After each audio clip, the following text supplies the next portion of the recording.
Bueno, y nos encontramos en la mesa de conducción con el doctor Juan José Quispe y el doctor Andy Carrión. Doctor Quispe, ¿viene como abogado del IDL o como abogado así experto en temas penales? En ambos. O abogado que defiende la democracia. Así es. Bueno, qué bien. Doctor Carrión, muy buenas noches. Bienvenido, experto en temas penales también. Vamos a conversar con ellos sobre la firma de este convenio de colaboración eficaz entre el equipo especial Lava Jato, conformado por la Procuraduría y el Ministerio Público, que se ha firmado el día de hoy en horas de la tarde en el Consulado del Perú en Sao Paulo. Bienvenidos. Bueno, primero, ¿cuál es su primera reflexión, doctor? ¿Ha ganado el país o siente que ha habido una mala negociación? ¿Se han dejado cosas afuera de este acuerdo? Bueno, yo creo que en primer lugar ha ganado el país. Es un hito histórico que a nivel de la justicia peruana se haya firmado en una empresa de la envergadura que tiene Odebrecht, una empresa privada, una empresa transnacional, un acuerdo de colaboración por actos de corrupción, donde están asumiendo que ellos han cometido actos de corrupción y por tanto se someten a la justicia peruana. Eso por un lado, porque generalmente la práctica judicial y la casuística también es que siempre ha sido un acuerdo entre particulares. Ahora tenemos a una empresa transnacional sentada en el banquillo de los culpables y sometiéndose a un proceso de colaboración para buscar una suerte de figura premial, es decir, una exención de responsabilidad. Doctor Carrión, ¿cuál es su impresión con respecto a la firma? Bueno, en principio, si es que nosotros lo analizamos desde el punto de vista del resultado, pues entendemos de que esto va a dar pie a que se pueda ya dilucidar, y en este caso probatoriamente, algunos de los casos de corrupción más sonados de los últimos tiempos en el Perú. Eso en un primer lugar. En segundo lugar, tendríamos ya un análisis estrictamente jurídico de ver cuáles son los detalles precisamente del acuerdo, hasta dónde alcanza, cuál es el monto que se va a pagar, y el procurador adelantó de que son 610 millones de soles. Habría que ver si es que realmente cubre ese monto todo el daño que ha causado al Perú los actos de corrupción que han iniciado precisamente estas empresas de Odebrecht en el Perú. Pero yo creo que en el plano finalista del saber qué exactamente se va a lograr con este acuerdo, creo que ha llegado a un buen puerto, porque es muy complicado también acercar posiciones, tanto el de la Procuraduría, las posiciones de la empresa investigada, las posiciones de los mismos representantes de la empresa y obviamente las exigencias propias del Ministerio Público. Entonces esto yo creo que tenemos que verlo en primer lugar como un éxito, pero habría ya que analizar jurídicamente cuáles son los alcances exactos, a qué se ha comprometido, en qué casos van ellos a declarar, cuál es la documentación que van a ofrecer, porque este es solo un primer paso. Ahora, digamos, el ofrecimiento documentario y la corroboración ya es un segundo paso que precisamente va a acarrear después de este documento. Sí, ¿no? Ahora, doctor, el marco es primero de estos 4 proyectos que ganó Odebrecht, donde ellos reconocen que hubo un soborno, ¿no? Pero se puede ampliar esta investigación, se puede ampliar a aportes de campañas políticas, como el caso que acaba de salir en Lourdes Flores, el caso de Alan García, el caso de Ollanta-Humala, el caso de Alejandro Toledo. Mire, en principio es abierto, como lo ha dicho el señor Vela en la conferencia de prensa del día de hoy, ¿no?, el fiscal, y lo que hemos venido discutiendo todas estas fechas ha sido un primer borrador. Hoy día con la firma, si bien es cierto, no se ha señalado todos los puntos por la reserva del caso, pero sí se han dado mayores elementos. Uno es que es una figura abierta. 2, se está hablando inclusive de la no revocatoria Susana Villarán, de la Interoceánica, del Club de la Construcción, del tramo Metro Lima 1. Entonces vemos que no eran los 4 casos que inicialmente se dijeron. Eso por un lado. Lo importante es que el público entienda que este es un acuerdo de colaboración que va a ser sometido a un tamiz judicial. Y justamente por eso es que se lo querían bajar, y se lo bajaron literalmente al señor Concepción Carhuancho. Carhuancho va a ser el juez que va a llamar a todas las partes para que en una audiencia vean si efectivamente ese acuerdo de colaboración eficaz a criterio del Poder Judicial está razonadamente dado con los aportes de pruebas testificales y documentales que ha dado Odebrecht y los demás colaboradores para que tenga una exención de pena. El juez es el que va finalmente a arbitrar y va a determinar si eso se da o no se da. Vamos a medirlo en la medida que veamos, uno, los interrogatorios, qué información se va obteniendo, qué peces gordos se van encontrando.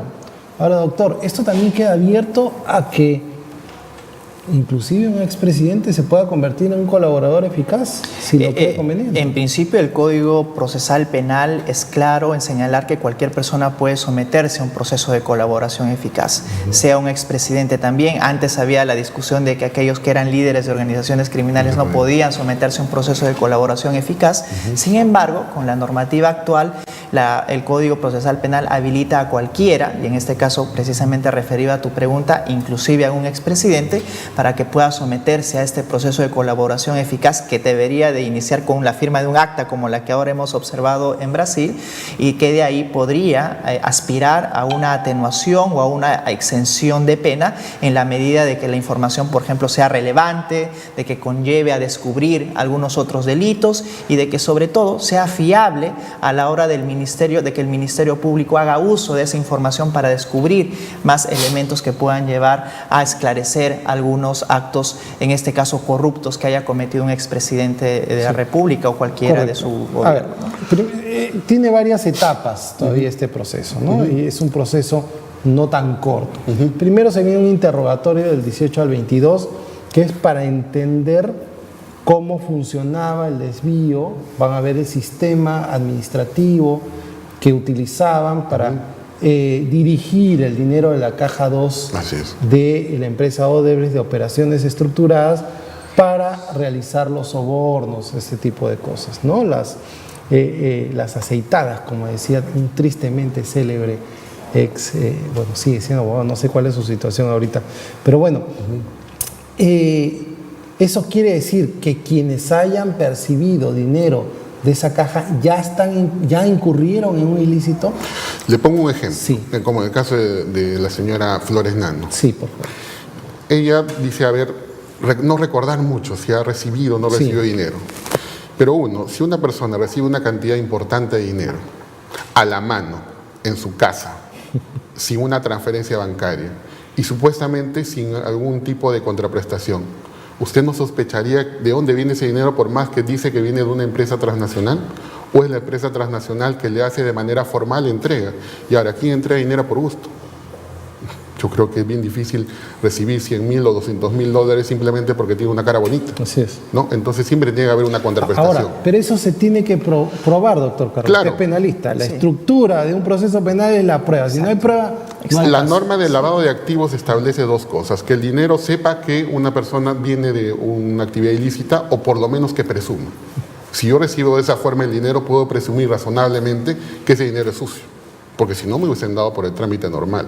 Entonces yo creo que va a ser el valor probatorio el que va a determinar la responsabilidad de cada uno, y no es cierto eso que dice. No, es que yo recibí dinero y bueno, es una falta administrativa. No, eso no es falta administrativa, para nosotros es delito. Entonces, a ver, le dieron $200.000, 100.000, 200.000, 1.000.000, lo que sea, ¿no? Pero no hay, pues cuando hacen esto no hay una escritura pública, no van a la notaría, no lo bancarizan. Eso es un lavado de dinero, puro y duro. ¿Cómo? Pero se tiene que probar, porque no solo es el dicho. Así es. Hay que probarlo. Por eso es que tenemos tantos políticos diciendo, no, es el dicho del Señor, ahora todos son unos santos. ¿Cómo se prueba esto, doctor? Por el colaborador eficaz número 2. Sí, mire, yo creo que hay que diferenciar dos figuras penales claramente que están en juego en todo esto de los colaboradores eficaces. Primero, si es que estos aportes en principio fueron ilegales al partido político. Ahí estaríamos hablando del delito de financiamiento ilegal de partidos políticos. Y otro paso más allá es saber exactamente si es que estos aportes tuvieron una fuente ilícita y efectivamente pudiera configurarse el delito de lavado de activos. Yo creo que ahí habría que analizar un poco con pinzas y de manera un poco objetiva, porque al día de hoy, si nosotros retrospectivamente analizamos el conocimiento que se tuvo en la época, pues tendríamos que decir, desde el conocimiento que partimos del día de hoy, que todos aquellos que recibían dinero de Odebrecht obviamente tenían que presumir la ilicitud. pero tendríamos que contextualizar también eso un poco, en el sentido de que en aquella época pues eran muy pocos, o no se sabe cuántos en realidad, que sospechaban o que presumían que los dineros que recibían de Odebrecht era evidentemente ilícito. Entonces, al día de hoy obviamente podemos decir que claro, era ilícito, pero habría que circunscribirnos, y esto es lo que precisamente se va a tener que probar en un juicio, si es que al momento de recibir el dinero tenían una presunción de que este dinero tenía una fuente ilícita. Eso va a ser lo más difícil que va a haber en el juicio, en realidad, porque no es un conocimiento que poseamos ahora. Obviamente que ex post, ya después, todo mundo sabe que eran una fuente ilícita, que recibían de una fuente ilícita de la caja 2 de Odebrecht, evidentemente, pero habría que ver, y en el juicio eso es lo que se va a tener que probar, que evidentemente como mínimo había no un conocimiento, sino una presunción de la ilicitud de los dineros de Odebrecht. Doctor, acá el dueño de un medio de comunicación dijo que reciben garantía de dinero así en la mano. Así es. Y no pasa nada.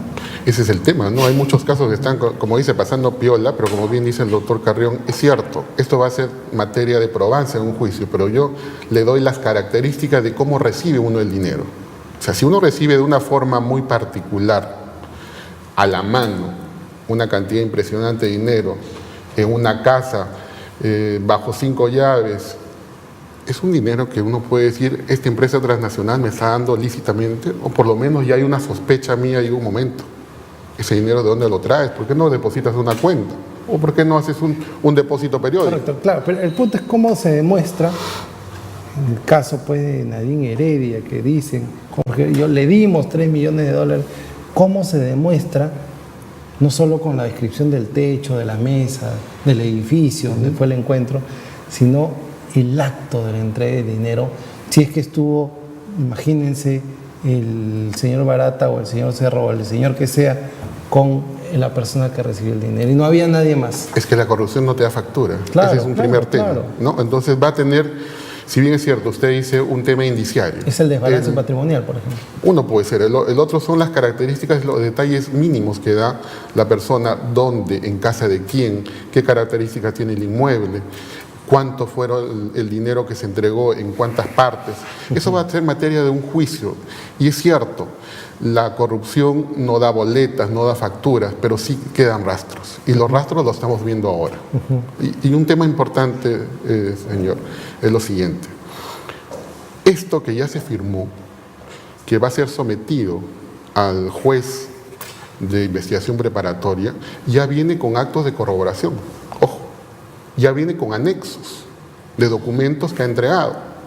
Y un tercer elemento importante, va a venir también con los descifrados My Way, esas cifras oscuras que el señor Abanto ha dicho, no, eso ya se borró. No, no se borró.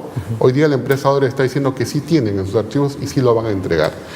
Esa forma de poner los nombres donde están los corruptos y cuánto se le entregó, es justamente en esos encriptados. Ahora vamos al segundo punto. El segundo punto es la reparación civil. Si yo soy un hombre de números, yo no soy abogado, entonces cuando yo actualizo los 610 millones, bueno, hoy día el congresista Víctor Andrés García Belaúnde ahorita nos puso la tasa de interés de chinchero, entonces siempre con su juego de palabras muy inteligente el congresista lo bajó a 150, pero aproximadamente es 280 o 170 según la tasa de interés que apliquemos. El tema es que es bajísima. ¿Ese es el daño que hizo Odebrecht al Perú?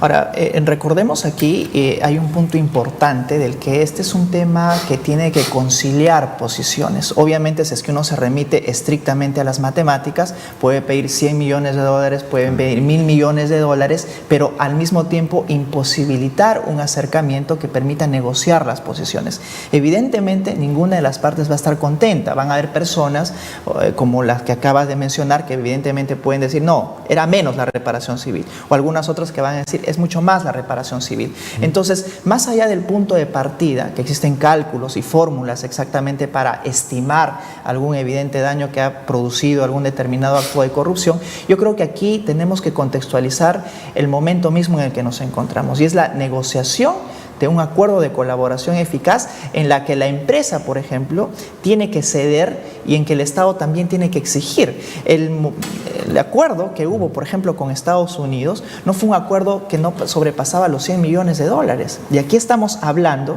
en el Perú, de 610 millones de dólares. Entonces, obviamente que cada uno de los países tiene distintas fórmulas de estimar el daño que ha producido la corrupción, pero tenemos que esto enfocar y trasladar de las matemáticas puras a un elemento normativo, de conciliación. Y eso va a ser precisamente de que nadie esté contento, porque ya aquí entran elementos valorativos, que al momento de sellar el acuerdo, lo hemos visto ahora, se traslucen en 610 millones de dólares, que para algunos puede ser soles, que para algunos puede ser mucho y para otros puede ser muy poco, ¿no?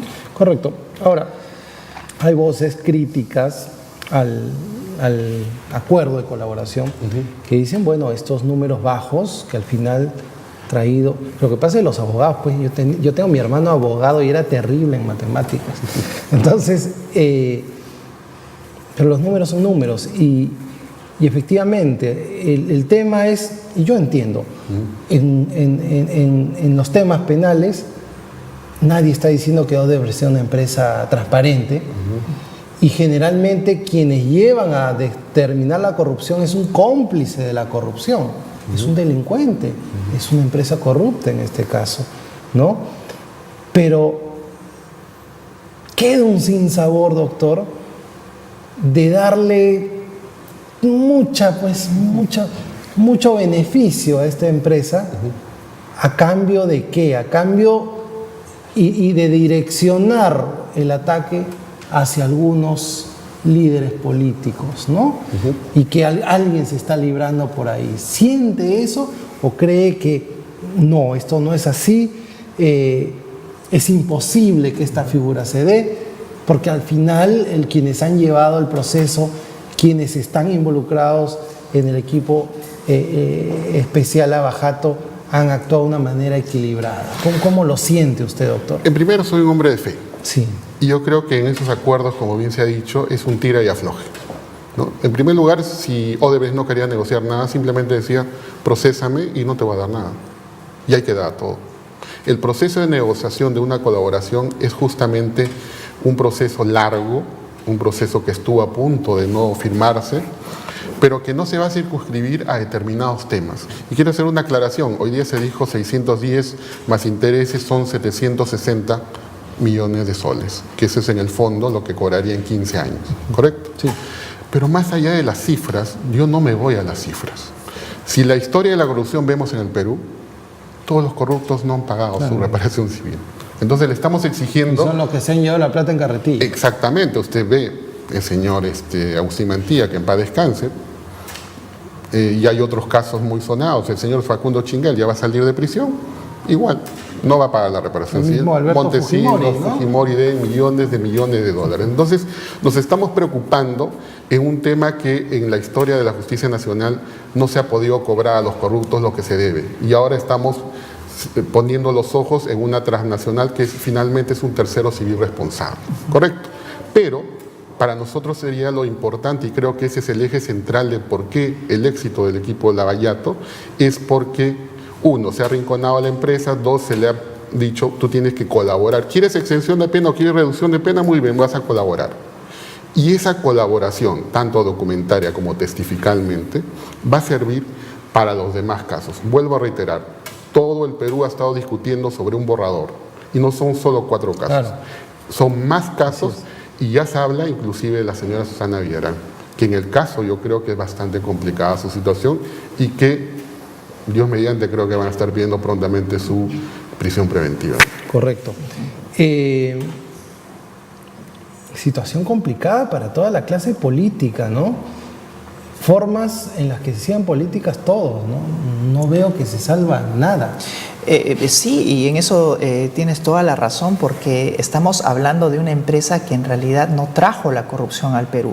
Estamos hablando de una empresa que a raíz de una firma, de un proceso de colaboración con Estados Unidos, es que nosotros nos enteramos de que evidentemente la empresa Odebrecht había aplicado conductas corruptas en todos los países. Así es que la corrupción en realidad viene de muchísimo tiempo atrás, solamente de que ahora tenemos herramientas legales para facilitar su descubrimiento incumplimiento y facilitar su persecución.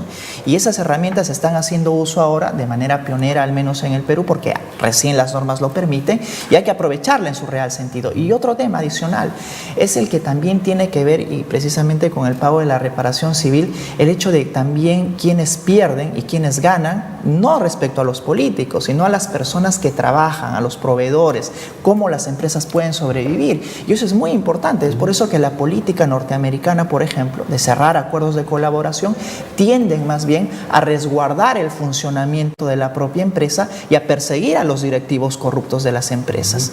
Y no romper, por ejemplo, la cadena de pagos que en el Perú se intentó resguardar con el decreto de urgencia 003, que falló en su totalidad. Y de lo que se trata es de hacer de que la empresa siga funcionando para que los trabajadores puedan resguardar su puesto de trabajo, que no tuvieron nada que ver en los actos de corrupción, y también otras empresas que son subcontratistas de la propia empresa Odebrecht. Así es que eso también tiene que entrar en la ecuación de la negociación, de un proceso de colaboración eficaz que se ha venido negociando con la empresa Odebrecht y que quizás hasta ahora nadie ha mencionado, pero es muy importante para que la economía nacional también pueda seguir funcionando. Sí, y es que así funciona la justicia. Lo importante es cortar de raíz esto.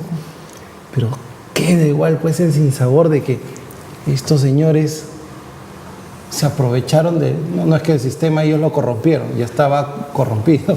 Ellos aprovecharon que la ventana estaba abierta y se metieron, ¿no?